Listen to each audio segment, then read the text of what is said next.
wave to Og veiv him. dem hendene. He is worthy of our praise. Han verdig av There vår is pris. none beside Fordi him. det ingen There is none compared to Det him. ingen som kan From sammenlignes. everlasting to everlasting. He says he is God. He is Jehovah Jireh. Han Jehova. He is El Shaddai. Han El Shaddai. He is the beginning and the end. Han begynnelsen og han slutten. There is none compared to him. Ingen kan sammenlignes There is med ham. none compared to him. Ingen kan sammenlignes med Be ham. glorified, Jesus. Vær herliggjort, Jesus. Thank you for everyone represented here tonight. Takk for alle som er her i kveld. Thank you for the opportunity we have even to see this new month, no February, Takk for denne muligheten vi har til å se denne nye måneden in good health. med god helse. We thank you, Jesus. Så takker vi deg, Jesus. Be glorified Vær herliggjort. in Jesus' name. I Jesu navn. Why don't you put your hands together for Jesus tonight?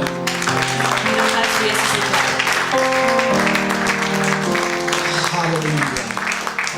Please take a seat. You may perhaps love to say hello to someone beside you. Kanskje dere vil si hei til noen ved siden av dere?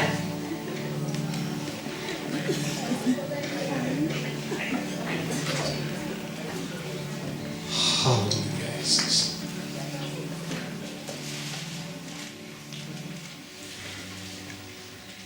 It's so good to be in the presence of God again. Det er så godt å være i Guds nærvær igjen. It's such a joy to always come to His presence. Det er en slik glede å alltid komme inn i hans nærvær. The Bible says when His praise goes up, Bibelen sier at når hans pris går opp, His presence comes down. så kommer hans nærvær ned. And that is why it is important to give Him thanks. Så derfor er det viktig å takke ham.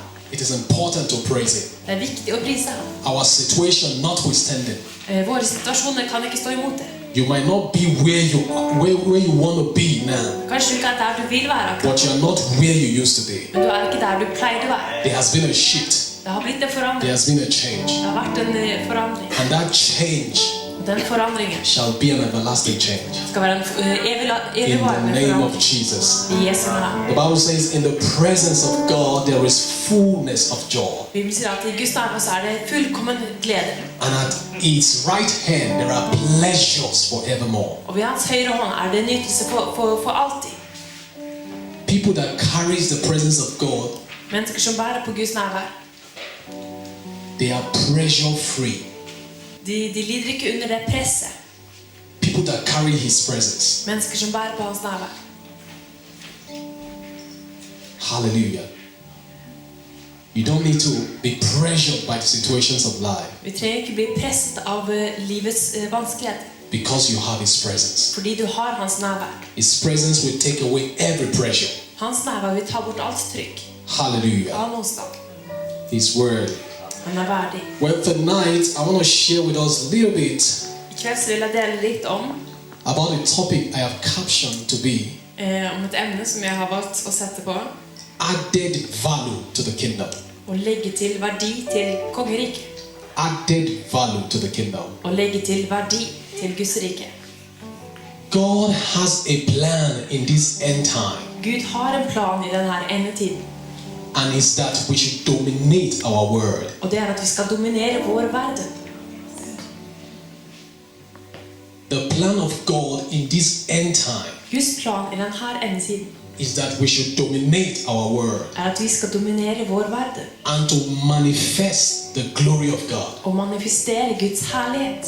That is the plan of God in this end time. Det er Guds plan i denne endetiden. The Bible says, Bibelen sier, for the endless expectation of the creation, for de som lengter med lengsel, wait for the manifestation of the sons of God. de som venter på manifestasjon av Guds sønn. How many sons of God do we have here? Hvor mange Guds sønner er det her? Guds barn. The whole world, your brother and sister, Brødre og søstre, hele verden. your family Din familie. is waiting for your manifestation. Vi venter på din manifestasjon. They are waiting for us to manifest. De venter på at vi skal manifestere They are oss. waiting for us to turn around situation in their De lives. venter at vi skal forandre på situasjonen i deres liv. They are waiting for us. De venter på oss. Your brother is waiting for you. Din bror venter på deg. Your grandparents are waiting for you Dine besteforeldre venter på deg. to manifest the glory of God. For at du skal vise Guds herlighet. Hallelujah. Thank you, Father. Takk, far. God has called us to be the salt of the earth. Gud har kalt oss til å være salt av verden. not the salt in the church, Ikke salt i menigheten. the salt of the earth. Salt i verden. He has called us to be the light of the world, Han har kalt oss til å være verdens lys. not the light in the church. Ikke lys i menigheten. We have enough light Vi in har the nok church. lys. And that's the reason why we have a lot of strife in the church. Det er derfor vi har mange som strever i menigheten. It's too much light. Det er for mye lys. And that is why there is strife. Og det er derfor man strever. We are meant to be out there in the dark, Det er ment at vi skal være ute i mørket. to bring about change in the dark. For å komme med en forandring i mørket. When there is too much light, Når det er for mye lys, it can blind. så kan det blende oss. And that is why we are offending each other. Det er derfor vi fornærmer hverandre. Because there's too much light. Fordi det er for mye lys. Hallelujah. Amen. Amen. We are called to be the light of the world. Vi er kalt til å være verdens lys. We are called to save the world from decay. Vi er kalt til å redde verden fra å forråtne. We are called to add value to our world. Vi er kalt til å legge til verdi til verden vår.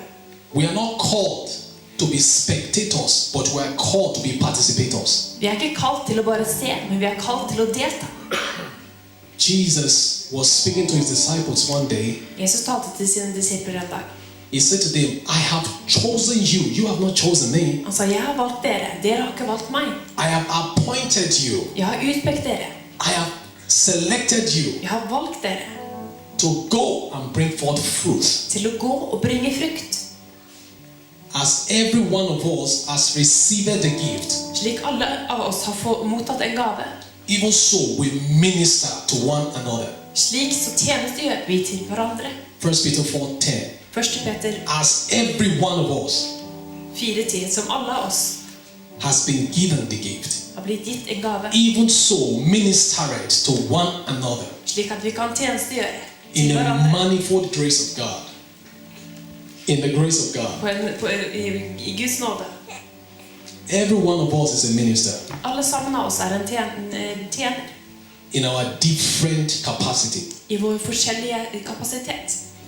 Not just in the church, Ikke bare i menigheten, but in our promised land. men i vårt løftesland. Our promised land is the place of our influence. Vårt løftesland er der vi har innflytelse.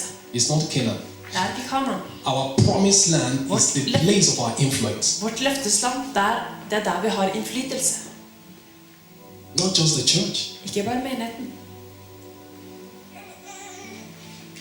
You may be a doctor by profession, Kanskje du er utdannet som en doktor, but you are a disguised apostle in your profession. men du er en forkledd apostel i ditt yrke. So in that hospital, you are not just a doctor, but you are a disguised evangelist. Så på det sykehuset så er du ikke bare en lege, en doktor, men du har en skjult apostel. You may be a student. Det kan hende du er en student. You are not just an ordinary student, Kanskje du ikke bare er en vanlig student. but you are a disguised student who is an apostle in that school. Du er en forkledd student som er en apostel på den skolen. You might be an accountant. Kanskje du er en regnskapsfører. You are not just an ordinary accountant. Du er ikke bare en vanlig regnskapsfører. You are an accountant in that firm, Du but er- you are a disguised evangelist. Du er en regnskapsfører på det firmaet, men du er en forkledd evangelist. Church is just a platform. Menigheten er bare en plattform. It's just a platform. Det er bare en plattform. Church is just a platform. Menigheten er bare en plattform. It's a place of rehabilitation. Det er et sted så du kan bli rehabilitert. The church is a place where you get fixed. After being fixed, you go out. Det er et sted så vi kan bli fiksa. Og når vi er fiksa, så kan vi gå ut. It's just a platform. Det er bare en plattform. God needs your contribution. Gud trenger at du hjelper til. Little here, little there. Litt her og litt der. God needs your contribution. Gud trenger din hjelp. God needs our contribution. Gud trenger at vi hjelper til. No matter how insignificant you might think of yourself. Uansett hvor ubetydelig du tror du er. Gideon said, my family is the least among the tribe. Gideon sa jeg er den minste i min stamme. But God said, I still want you. Men Gud sa jeg vil fremdeles ha deg. Moses says, I am a stammerer. Men Moses sa men jeg stammer. God said, I still want you. Gud sa, jeg vil fremdeles ha deg. No matter how insignificant we may think of ourselves, Uansett hvor ubetydelige vi tror vi er, we are still significant in the kingdom. så er vi fremdeles betydelige i Guds rike. This kingdom is in need of men and women Dette riket har behov av menn og kvinner to bring forth a turnaround. for å bringe en forvandling. Everything living Alt levende stay alive by contribution. holder seg i live ved at vi hjelper hverandre. Now, I love this because I'm a student of biology. Jeg liker dette for jeg er en biologistudent.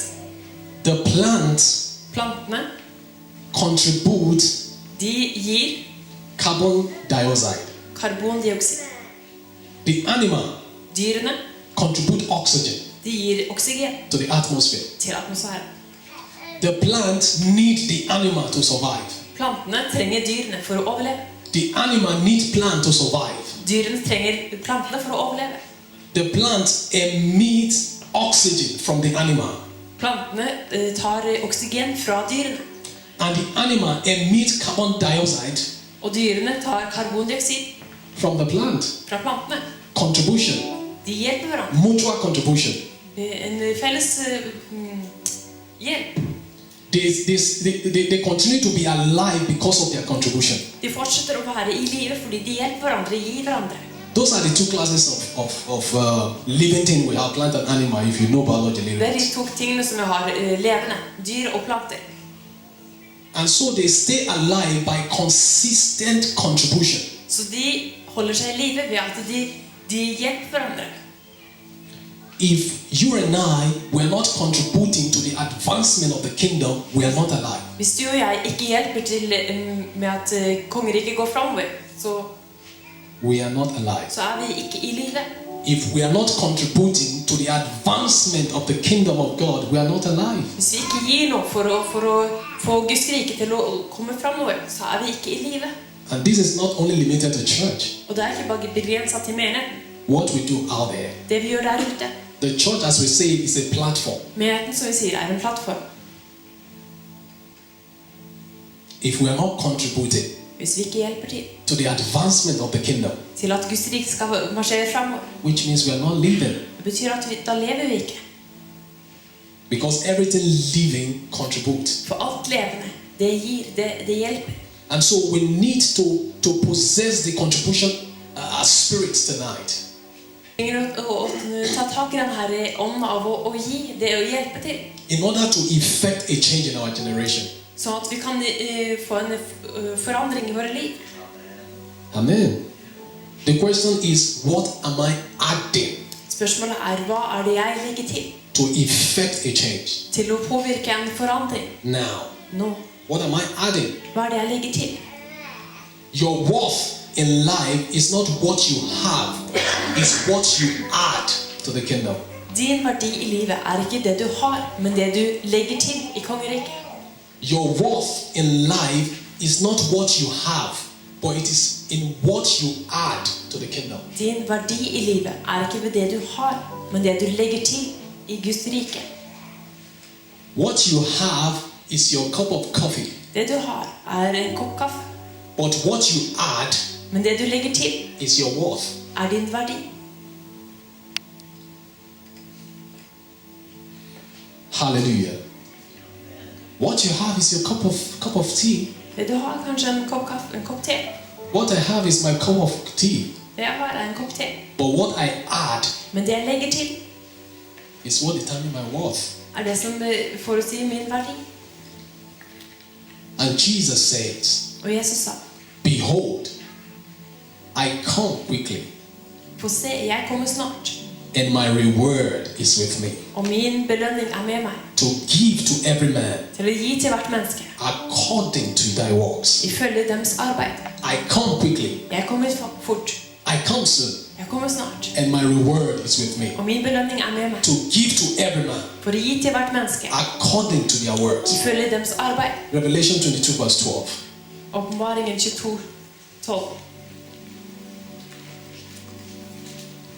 God, you can write it down and check it later. Jeg kan skrive det ned og sjekke det senere. God will reward you based on your worth to the kingdom. Gud vil belønne deg basert på din verdi i kongeriket. God will reward us based on our sacrifice to the kingdom. Gud vil belønne oss basert på vårt offer til Guds rike. God will reward us based on what we add to the kingdom. Gud vil belønne oss basert på hva vi gir til Guds rike. Peter wrote something very, very powerful. Peter skrev noe veldig mektig. He said, God is not a respecter of persons, Gud ikke en som respekterer mennesker. but He is the rewarder of them that diligently seek Him. Men han den som belønner, den som ivrig søker ham. God is not a racist. Gud ingen rasist. God is not partial. God is not partial. He's not a racist. Han ingen rasist. He will award everyone based on their works. Han belønner hver enkelt ifølge deres arbeid, deres gjerninger. He will award every one of us based on our worth. Han belønner oss ifølge det vi verdt. He will award every one of us based on our sacrifice. Han belønner oss basert på våre offer. Hallelujah. There was a story about a baby lion. Det var en historie om en løveunge. The baby lion was mistakenly taken to the camp of the sheep. Ved en feiltagelse ble denne løveungen tatt til sammen med lam og sauer. And when the sheep are going to the other side of the river to drink water, Og når disse lammene gikk til den andre siden av elva for å drikke vann, by the riverside, ved elvekamp, and they sight a lion from afar, og de så en løve langt bortifra, all of them run away, så løp alle sammen bort. including the baby lion. Selv løveungen. And you know the lion is not joking. He's the king of the beast. Og du vet, løver, de tuller ikke, de er konge i jungelen. All of them will run away. Alle vil løpe. And so one day, Så en dag, they went out as usual to drink water by the bank of the river. så gikk saueflokken ut for å drikke vann som de gjorde. And so this baby lion Men så den her løveungen, saw his picture, så plutselig speilbildet sitt. reflection of him on the water, Det reflekterte i vannet. and realized that, Og han forstod. I look like that lion we used to run away from. Jeg ser ut som den løven som vi pleide å løpe fra. And so while the other sheep sighted the other lion, Så mens de andre sauene så den løven, they ran away. så løp de. But this baby lion realized Den her løveungen forstod his identity. sin identitet. He had to run back to the lion. He didn't run with the sheep now. Han løp ikke lenger med sauene. Han løp tilbake til løven. Because he realized that I'm like this man these people are running away from. Fordi han forstod at han var som den her som de andre løp bort fra. And so he went to meet the lion. Så han gikk for å møte den andre løven. And they, shake their tail and, welcome to the family. Og de velkom til hverandre. But the other sheep run away. Men de andre sauene løp til meg. Many of us have lost our identity in God. Mange av oss har mistet vår identitet i Gud. It's hard to say. Det er vanskelig å si. Many of us are like that baby lion. Mange av oss som den babyløven. We have lost our identity in God. Vi har mistet vår identitet i Gud. We need to begin to pick our picture from the scripture. Vi trenger å ta opp og se vårt bilde i ordet. In order for us to discover that identity again. For å forstå vår egen identitet. We need to begin to see our picture from the scripture. Vi trenger å se vårt bilde fra ordet, fra Bibelen. We've been away too long from His presence. Vi har vært for lenge borte fra hans nærvær. Thank God for what we have here in TIK. Takk Gud for hva vi har her i TIK. We have seen the demonstration of the power of God here in this church. Vi har sett at Gud har demonstrert sin makt her i menigheten. I'm a living testimony of this. Jeg en levende vitnesbyrd av dette. I don't know about you, Jeg vet ikke med deg, but I thank God for this church. men jeg takker Gud for denne menigheten. I thank God for TIK. Jeg takker Gud for TIK. It's not just a word. Det ikke bare ord, It's an action. det i gjerning. It's an action. Det i gjerning. The worth of a church Verdien i menigheten is not in their message. ikke i budskapet. i prekenen. is in their impact. That is the worth of every church. Det er verdien i hver menighet. It's not just in the message, Det er ikke bare i budskapet, but it's in impact. men det er i påvirkningen. Seeing results. Og se i resultatet. We've had so much of good words, Vi har hatt så mange gode ord, but what we want to see is good works. men det vi vil se er godt arbeid. A lot of good words, Mange gode gjerninger. but what we want to see is good works. Vi vil se gode gjerninger. That is what we want to see in our Det churches. er det vi vil se i vår menighet. Good works, Gode gjerninger. not good words. Ikke gode ord. Good works, Gode gjerninger. not good words. Ikke gode ord. Good words. A lot of places with good words, Vi har mange steder med gode ord, but no good works. men ingen gode gjerninger. No impact. Ingen påvirkning. No impact. Ingen påvirkning. Just good words. Bare gode ord. The Bible says that men may see your good works Vi vil si at menn kan kanskje se dine gode gjerninger and glorify the Father in heaven. og herliggjøre Faderen i himmelen. We want to see the good works, Vi vil se de gode gjerninger, and we will continue to see it here. og vi vil fortsette å se det her. In Jesus' name. I Jesu navn. We will continue to see the good works of God Vi skal fortsette å se Guds gode gjerninger in our church. i vår In the menighet. mighty name of Jesus. I Jesu mektige navn. Hallelujah. What does it take to add value to my word? Hvordan kan vi gjøre sånn at vi legger verdi til Number vår one, verden? it takes love. Det kreves kjærlighet. It takes love to add value to my word. Det kreves kjærlighet for å legge verdi til It takes word. vår verden. It's important to note that you cannot love God without loving people. Det er viktig å forstå at du kan ikke elske Gud uten å elske mennesker. To effect a change in your word, For å påvirke den forandring i din verden, you've got to love people. så må du elske mennesker. We've got to love. Du må elske. Love is the ultimate. Elske er det viktigste. To bring about change Å bringe forandring in our world today, i vår verden i dag. we've got to love. Vi må elske. Love means, I wrote here, love means living for others to live. Men kjærlighet betyr å leve for andre så at de kan leve. Don't check your dictionary because you won't see that. Ikke se i ordboka. Love means living for others. Kjærlighet betyr å leve for andre.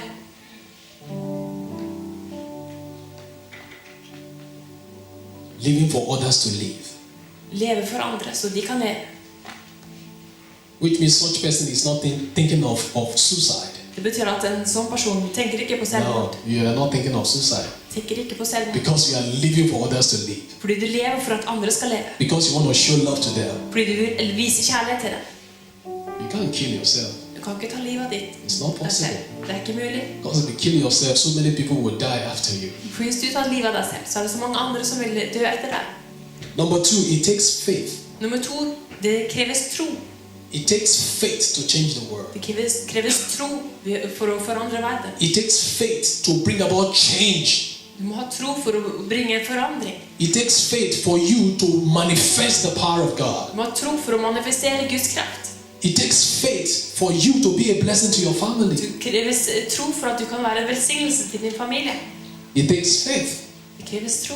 The Bible says, who through faith subdue kingdoms. I Bibelen sier at gjennom ved tro så underla de kongeriket. To live your life for others, Å leve ditt liv for andre. it takes faith. Det kreves tro. It takes faith to live your life for others to live. Det kreves tro for at du skal leve ditt liv for andre så at de kan leve. Faith is leading while bleeding. Tro er å lede mens du blør. Faith is leading while you are bleeding. Tro er å lede selv om du blør. Because it's not easy For det er ikke lett to have some crazy people in your family. å ha noen sprø mennesker i din familie. It's not easy, Det er ikke lett. but you need to hold on. Men du trenger å holde fast. You can't give up on them. Du kan ikke gi opp. You can't give up on them. Du kan ikke gi dem opp. You can't give up on them. Du kan ikke gi dem opp. Faith is leading while you are bleeding. Tro er å lede mens du blør. The Bible says faith fights the good fight of faith, Bibelen sier, kjemp den gode troskampen. which means faith is a fight. Det betyr at tro er en kamp. Faith is a fight. Tro er en kamp. Fight the good fight of faith. Kjemp den gode kampen i tro. In Luke 18, I Lukas 18, verse 1 to 8, thereabout, vers 1-8, it was a story of a widow and unjust judge. var det en historie om A widow en enke and a judge. og en dommer. But this judge don't want to listen to her. Men denne dommeren ville ikke høre på But henne. she kept on pressing on. Men hun fortsatte å presse. This judge said no. Men dommeren She sa kept nei. on pressing Hun on. fortsatte å presse på. She was consistent. Hun var pågående. She was desperate. Hun var desperat. And finally the judge given. Og endelig så ga I dommeren said, etter. take what you want. Bare ta det du vil. And Jesus was saying about this Og story Jesus sa om denne historien that when I come back to the earth, at når jeg kommer tilbake til jorda, will I find this kind of faith? vil jeg finne denne slags tro. A desperate faith. En desperat tro. A faith that is not giving up. En tro som ikke gir opp. A desperate faith. En desperat tro. This is the Bible faith we talk about. Dette er den Bibels troen som vi snakker om. It is not a theory faith we've been reading. Det er ikke en teoritro som vi har A lest, desperate faith. men en desperat tro. Just like the paralytic man also in the Bible. Sånn som det også var med den paralyserte mannen i Bibelen. This man needed a healing, he needed a change, he needed a turnaround in his situation. Denne mannen trengte en forandring, en berøring i sitt liv. And it was a church like this where Jesus was. Og det var en menighet som dette som Jesus var. It was filled up with people as usual, Det var fylt opp med mennesker som vanlig. looking for healing and miracle. Hun så etter mirakler og helbredelser. There was no way to come in from the door. Det var ingen mulighet for å komme inn gjennom døra. Everywhere is filled up. Overalt var They fylt could opp. not sight De Jesus. kunne ikke se Jesus.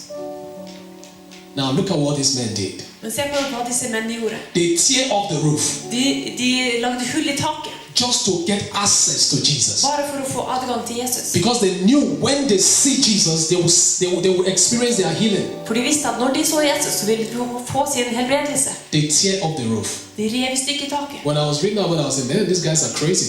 Når jeg leste det, så disse fyrene var jo gale. This is the faith we are talking about. Dette er den troen som vi snakker om. Desperate faith. En desperat tro. Faith that is desperate. En tro som er desperat. Faith that is not giving up. En tro som ikke gir opp. Desperate. Desperat tro. They tear up the roof De rev opp taket. just to get a touch. Bare for å få en berørelse. Just to get a turnaround. Bare for å få en forandring. So they can be touched of Så de God. kan bli berørt av Gud. And the Bible says, God, Jesus saw their faith. Og Bibelen sa at Gud så deres tro. And they were healed. Og han ble helbredet. You can read that in Mark 2 verse 1, thereabout. Jeg kan lese det i Markus 2:1. Desperate faith will always secure the attention of God. En desperat tro vil alltid få Guds oppmerksomhet til deg. And so when we operate by faith, Så når vi opererer i tro, we operate in the class of God. så handler vi i Guds klasse, i Guds mål. When we operate by faith, Når vi går i tro, we operate in the class of God. så går vi med Gud.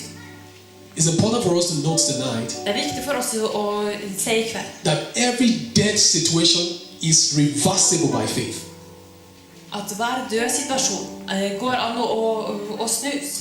How do I know that? Hvordan vet jeg det?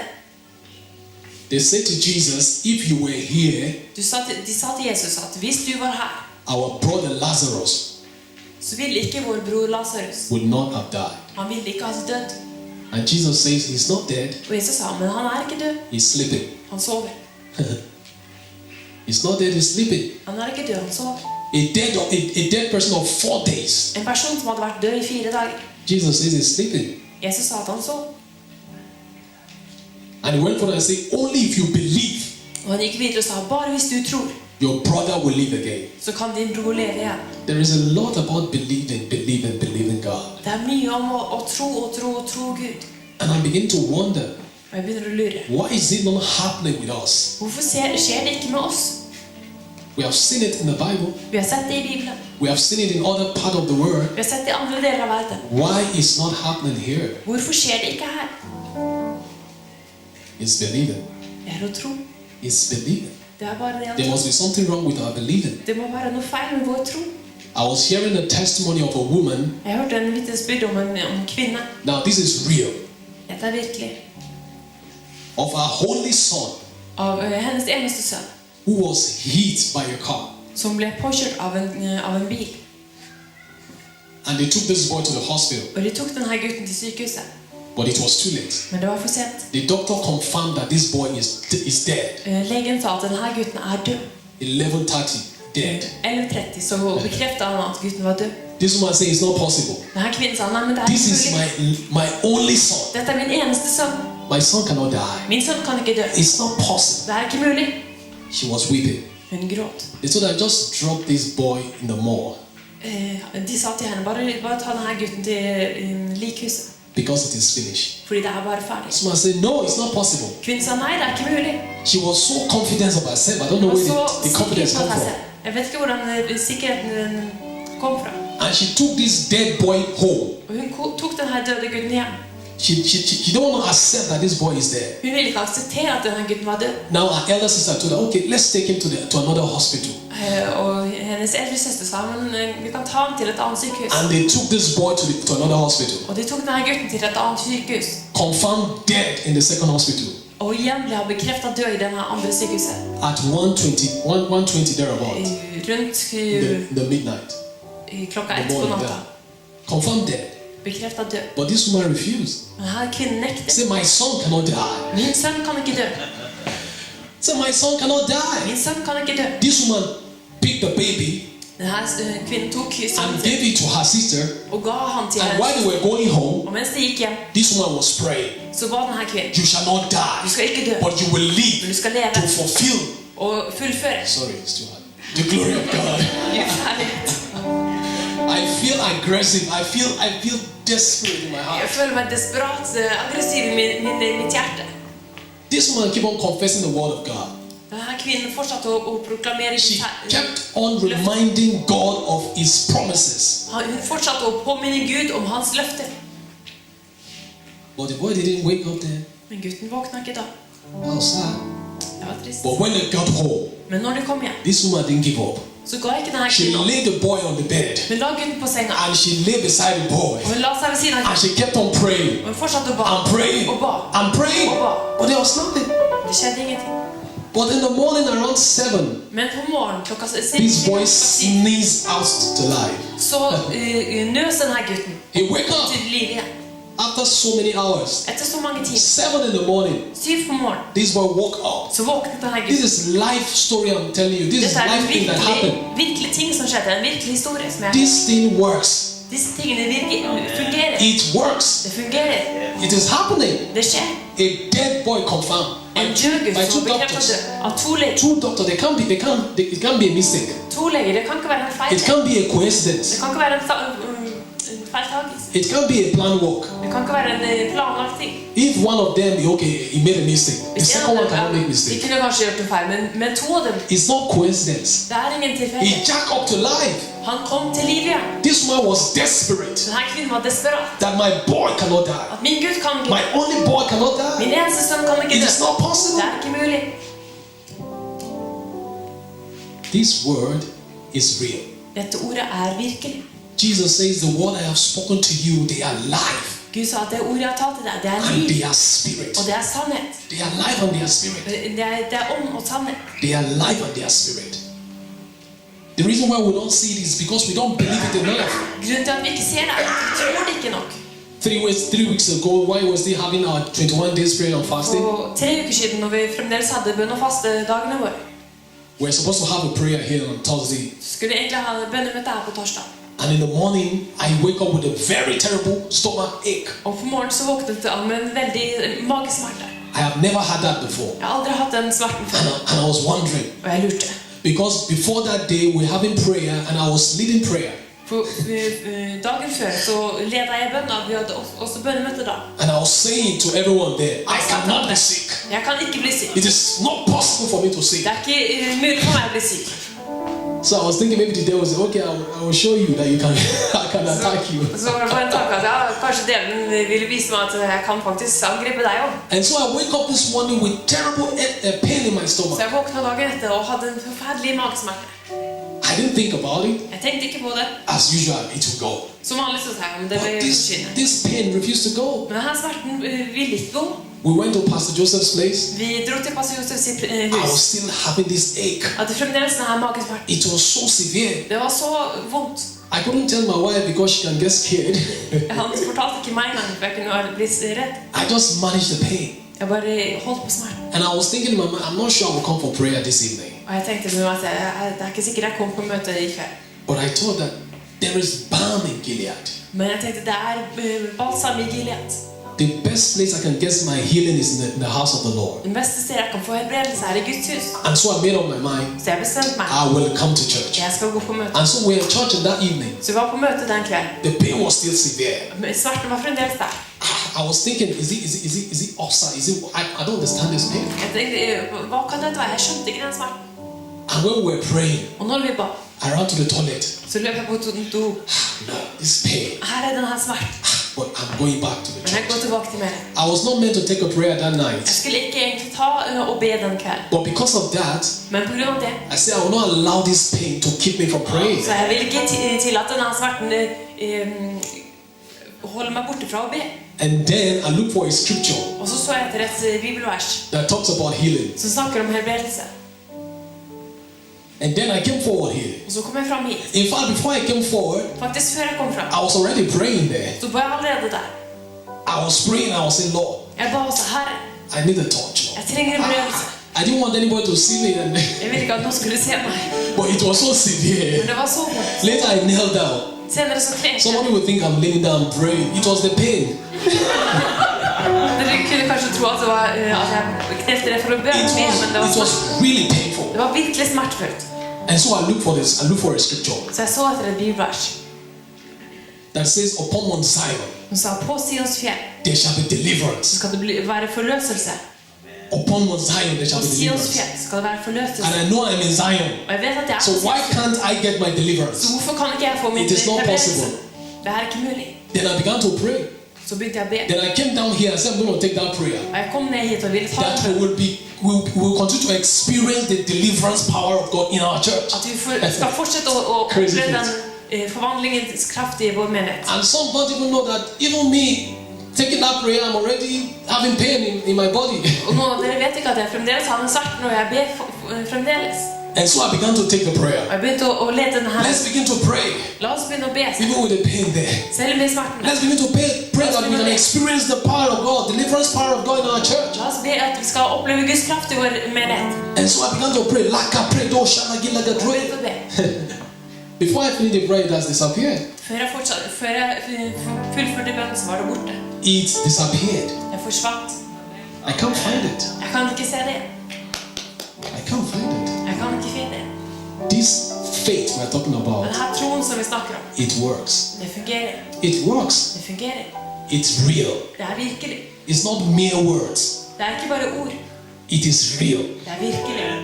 The faith we are taught is a theoretical faith. Troen som vi har lært er en teoretisk tro. But I want us to begin to think about a practical faith. Men jeg vil at du skal begynne å tenke på en praktisk tro. Faith with action. Tro med handling. Faith is not a theory. Tro er ikke en teori. It's not philosophy. Det er ikke filosofi. It's not logic. Det er ikke logisk. It is practical. Det er praktisk. It is with action. Det er med handling. It is with a force. Det er med kraft. Kalebrado shalali. You see, it's with a force. It's a force. Det er en kraft.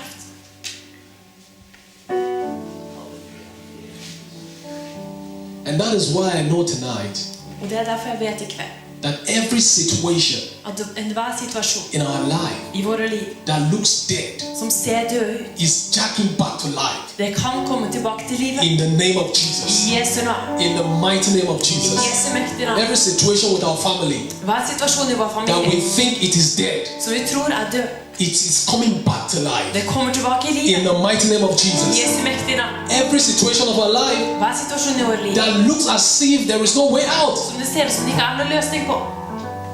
Jesus called out Lazarus 4 days there, Jesus ropte ut etter at Lazarus var død 4 dager. written off. and it came back to Og life. han kom tilbake til livet. And that is why I know Og det er derfor jeg vet the situation you are going through, at situasjonen du går gjennom, you may think it is over, du kan tenke at det er but it's coming back to ferdig. life. Men det kommer tilbake til It is coming back to life. Du kommer tilbake til Your economic situation din økonomiske situasjon that you think is over, som du tror er it ferdig. is coming back to life. Kommer tilbake i livet. The door you need to be open, Døren som du I trenger skal åpnes. decree it's opening now Proklamer at det skal åpne seg in the nå. name of Jesus. I Jesu navn. Your health situation Din situasjon that you think is dead som du tror er is coming back to Du life kommer tilbake in til the mighty name of Jesus. Yes, ma'am. Your relationship dine that forhold. you think it is over with Din relasjon som du is tror coming er back to ferdig. life Du kommer tilbake in i the mighty name of Jesus. Jesu mektige navn. When you say amen, you are agreeing to what God is saying. Når du sier amen, så er du enig i det Gud sier. But when we are praying like this, you don't say amen, it's like I'm not agreeing. Men når vi ber sånn, og du ikke sier amen, så er det som om du ikke er enig. It's important to understand that the word of God is prophetic. Det er viktig å forstå at Guds ord er profetisk. When the word of God is coming like this, Når Guds ord kommer som dette, you accept it quick. så tar du imot det kjapt. You accept it quick. Du tar The imot. word of God is prophetic. Guds ord er profetisk. He said the word I have spoken, they are spirit, they are life. Han sa, det ordet jeg har talt, det er ånd og det er liv. The word of God is real. Guds ord er virkelig. I'm a living proof of it. Jeg er et levende bevis på det. Many people are living proof of the word of God. Mange er levende bevis på It Guds is real. Det er virkelig. The word of God is real. Guds ord er virkelig. We do not see the change we desire because we think it's a mere word. Vi ser ikke de forandringene som vi tror på. Normal word. Det er bare vanlige ord. It's not a literature. Det er ikke litteratur. It's not a literature. Det er ikke litteratur.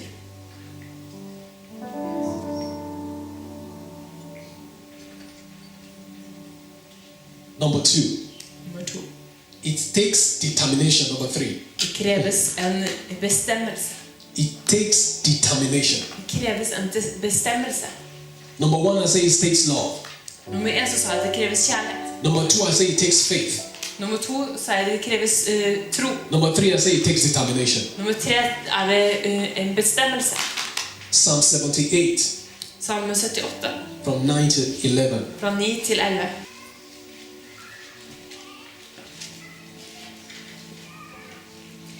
It says, the children of Ephraim, being armed and carrying bows, turned back in the day of battle.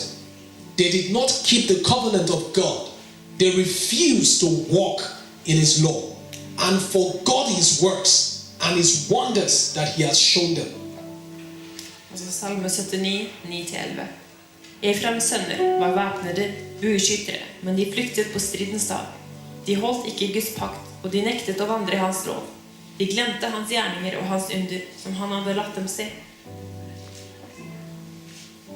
What we see in the life of the children of Ephraim Det vi ser i livene til Efraims barn, is the same we see in the body of Christ today. er det samme vi ser i Guds kropp i dag. They were carrying bows and arrows. De hadde med seg bue og pil. They've been prepared for war. De hadde forberedt seg for krig.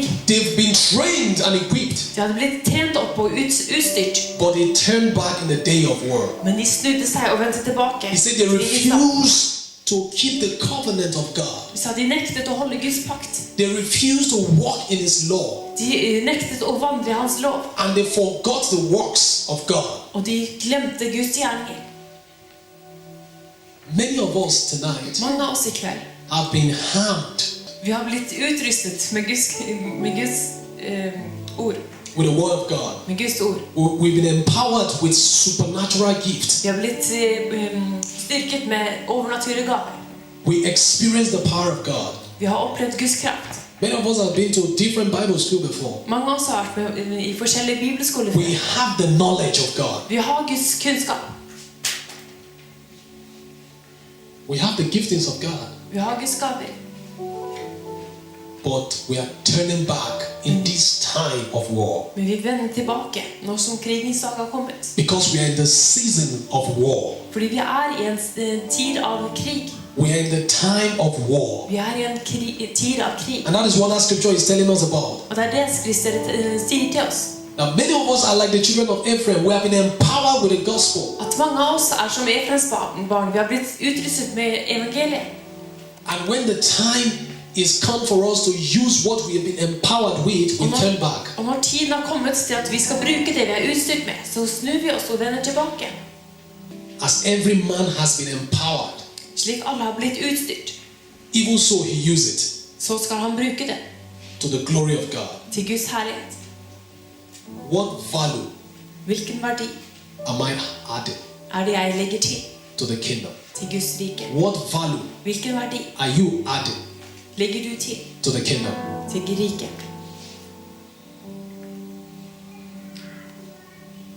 The Lord said to Hezekiah, Herren sa til Hesekia, prepare your house, forbered ditt hus, you will die. for du skal dø. This sickness is going to kill you. Den sykdommen skal drepe deg. Prepare yourself Forbered deg selv, because you're going to die. for du kommer til å dø. And the Bible says Hezekiah went back to the Lord Og Bibelen sa at Hesekia gikk tilbake til Herren and cried unto the og Lord ropte ut til Herren and prayed og ba. and said, Lord, Så Herre, if I die, hvis jeg dør, who will praise you? hvem skal prise deg? Lord, if I die, Herre, hvis jeg dør, who will play the drum in church? hvem skal spille trommen i menigheten? Lord, if I die, Hvis jeg dør, who will sing? hvem skal synge? Lord, if I die, Hvis jeg dør, who will play the piano? hvem skal spille piano? Lord, if I die, Hvis jeg dør, what will happen to your kingdom? hva skal skje med ditt rike da? Guess what the Lord said? Gjett hva Herren sa. The Lord says, okay, Herren sa, ok, I changed my mind. jeg har forandret mening. I will add more 15 years to your years. Jeg skal legge til 15 år til dine år. That is somebody that is valuable to the kingdom. Det er en som er verdifull for kongeriket. God wouldn't have turned that situation around if it's not important, if it's not significant to the kingdom. Gud hadde ikke snudd den situasjonen rundt hvis det ikke var viktig for kongeriket. What value are you adding? Hvilken verdi er det du legger til? Why should God bless you? Hvorfor skal Gud velsigne deg? Why should God save you? Hvorfor burde Gud redde deg? Why should God heal that sickness? Hvorfor skal Gud helbrede den sykdommen? Why should God open that door? Hvorfor skal Gud åpne den døra? Why should God deliver you? Hvorfor skal Gud forløse deg?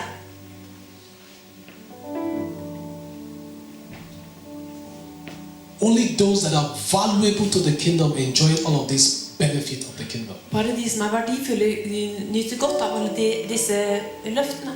In Jesus' name. I Jesu navn. Amen.